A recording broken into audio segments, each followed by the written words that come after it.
Législative en Haute-Garonne, un premier tour sans grande surprise. Le rugby, Toulouse gagne son 19e titre de champion de France et les supporters ne s'en lassent pas. Airbus, opération séduction auprès des jeunes afin de les sensibiliser au métier de l'aviation.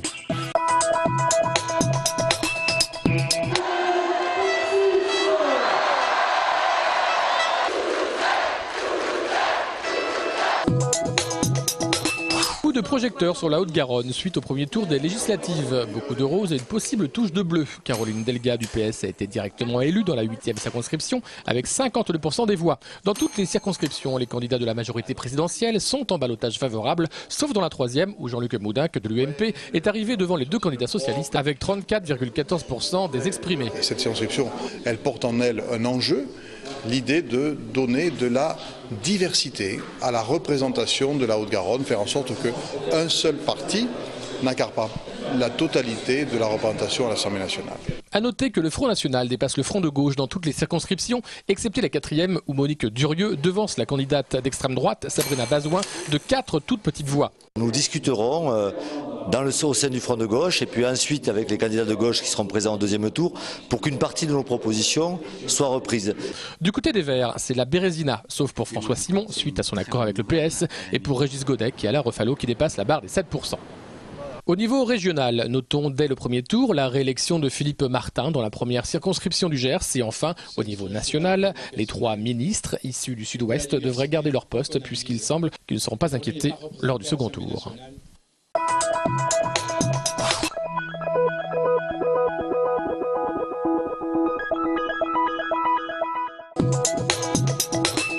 Dans la 3e circonscription en Haute-Garonne, Jean-Luc Moudenc, ancien maire de Toulouse, se place en tête à l'issue du premier tour avec 35,14% des voix. C'est donc la seule circonscription où l'UMP prend la première place. Suivi du duel à gauche entre François Simon, candidat Europe Écologie Les Verts, investi par le Parti Socialiste avec 22,24%, et Alain Fiola, dissident et exclu du PS qui arrive juste derrière avec 21,36% des voix. Je ne connais pas un seul exemple où la division d'un camp ait rapporté quelque chose à ce camp. Et donc forcément, ça ne peut que profiter à ce que nous représentons. Alors j'ai été malheureux du choix d'Alain Fiola.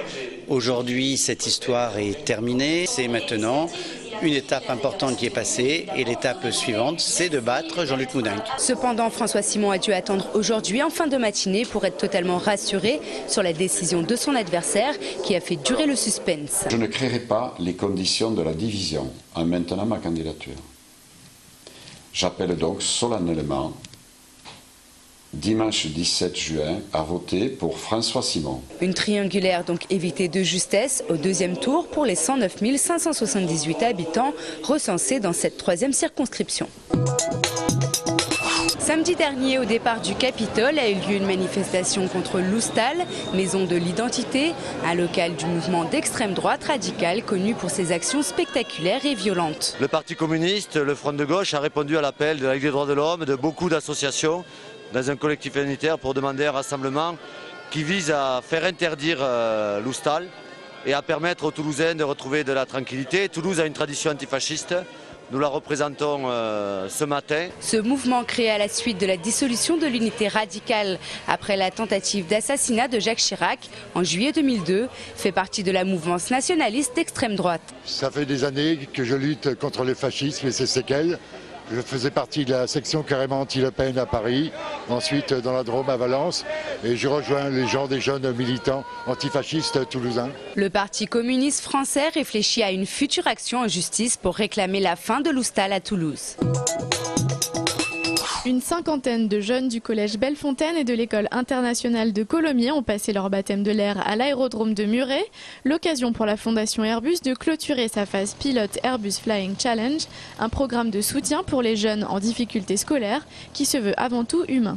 Nous souhaitons en fait motiver, réengager la jeunesse dans leur parcours d'études et également leur donner en fait des idées de vocation pour le futur. Le futur, c'est justement cela que vise Airbus. Et pour illustrer tous les métiers qui s'offrent à ces jeunes, la Fondation a choisi Virginie Guyot, première femme à avoir intégré et commandé la patrouille de France. Je suis très fière de participer justement à cette action vers les jeunes qui viennent parfois de milieux défavorisés et qui ont quand même eux aussi bien sûr des étoiles dans les yeux quand ils arrivent à toucher les commandes d'un avion et de le piloter un petit peu. Dès que je suis montée, le pilote m'a dit, il a tout lâché au bout d'un moment, il m'a dit c'est à toi de jouer. Et quand j'ai piloté là, franchement c'était juste incroyable. Ah ouais, c'était quand même vraiment super. Oui, j'aimerais bien le refaire. Moi je le referais bien une deuxième fois. L'initiative sera reprise dès la rentrée prochaine et s'étendra même jusqu'aux États-Unis. Le statut d'étudiant en kinésithérapie sort du flou. Depuis 2008, la formation est entrée dans le système universitaire licence, master et doctorat. Une reconnaissance pas tout à fait aboutie. Aujourd'hui, c'est reconnu donc c'est niveau licence en fait. Officiellement, il est dit qu'on est au niveau master 1.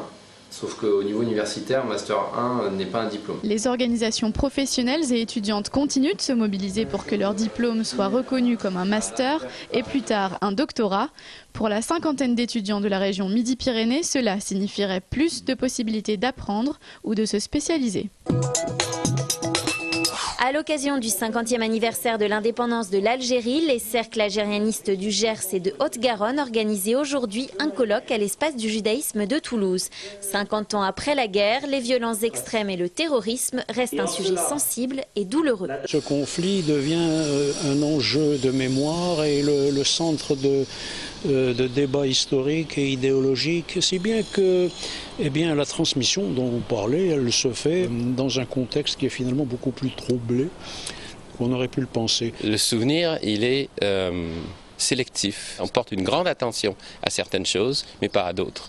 Et que ça, c'est un peu le problème de cette mémoire, parce qu'elle est sélective et que l'intérêt, c'est de l'ouvrir pour qu'on se souvienne de tout. Et se souvenant de tout, on va pouvoir comprendre mieux ce qui s'est passé. D'autres manifestations auront lieu à la fin du mois de juin pour transmettre à chacun cette précieuse mémoire de la guerre d'Algérie.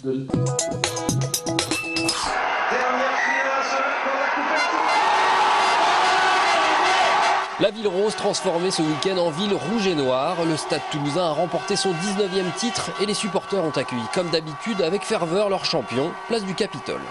Attirer le chapeau toulonnais. Allez le Stade Toulousain qui ont fait un grand match, c'était un grand match, du suspense jusqu'à la fin, mais le plus fort a eu raison, Toulouse. On a ramené le bouclier à Toulouse devant autant de public. Voilà, c'est pour ça qu'on se bat, c'est pour ça qu'on fait ce sport pour vivre des moments comme ça. Pour ma part, moi en signant au Stade Toulousain, c'était pour vivre des moments comme ça. Et voilà, j'ai eu la chance de le vivre dès ma première année ici dans ce club. Mais voilà, c'est beaucoup de fierté. Ouais. Mais ce week-end, les professionnels du top 14 n'étaient pas les seuls à jouer au rugby. Au stade Arnonnet des Minimes, samedi, avant le coup d'envoi de la finale, se déroulait la 4e édition de la fête des rugby. Les enfants et les femmes étaient eux aussi de la partie pour un week-end 100% ovale. On vient ici pour s'amuser et fêter la fête du rugby. Et aussi pour voir ce qu'on voit un peu depuis le début d'année. Toulouse, capitale du rugby, on ne peut désormais plus en douter. L'Ovalie comme trait d'union d'une ville passionnée. Allez Toulouse, qui ne saute pas n'est pas Toulouse. Qui ne saute pas n'est pas Toulouse. Qui ne saute pas n'est pas Toulouse. Qui ne saute pas n'est pas Toulouse.